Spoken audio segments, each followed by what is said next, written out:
Imagine you've called a meeting to review Q3 performance metrics. You have a tight agenda, but 5 minutes in, a team member is already off script. They are telling an elaborate story about their weekend and checking in on everyone's family. For a results-driven manager, this is a disruption. It looks like a lack of professional discipline. From this perspective, every minute spent on social anecdotes is a minute of productive work lost to a distraction. You are looking at a high I, the expressive connector.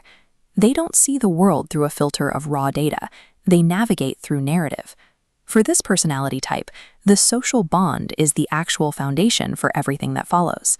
Friction happens when separating person from task. To a high I, they are identical. They process work through relationships, creating a single, unified experience. Cutting off check-ins drops their focus.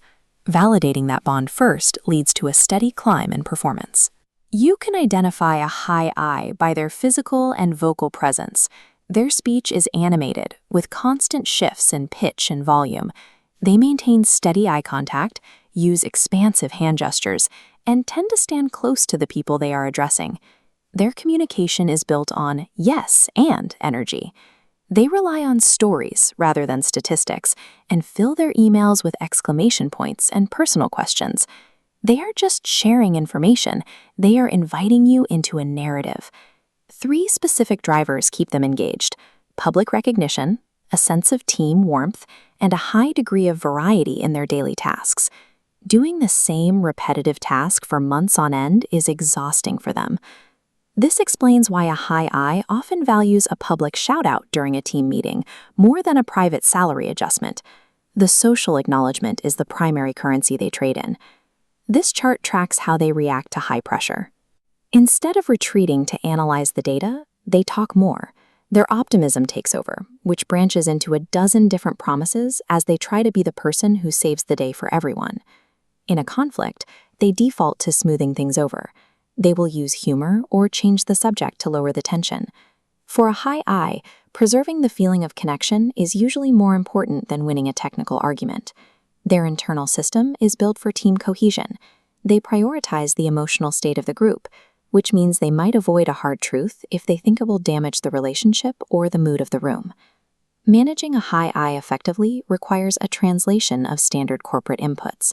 You must frame your requirements in a way their social first brain can process and execute. When delegating, emphasize the goal and the impact it will have on people. Once they understand why the outcome matters to the team, give them the autonomy to find their own creative way to get there. This comparison shows why the traditional checklist approach fails.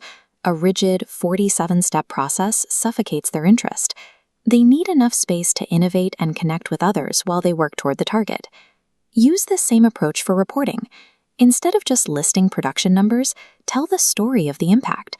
Explain that hitting the deadline meant the junior designers finally had the necessary breathing room to start their mentorship program. Feedback must follow a specific order. Always lead with affirmation. A high I needs to hear that you value their contribution and their presence before they are psychologically ready to listen to a critique. Frame the critique around growth and impact. If they talked too much in a meeting, explain that it prevented others from contributing.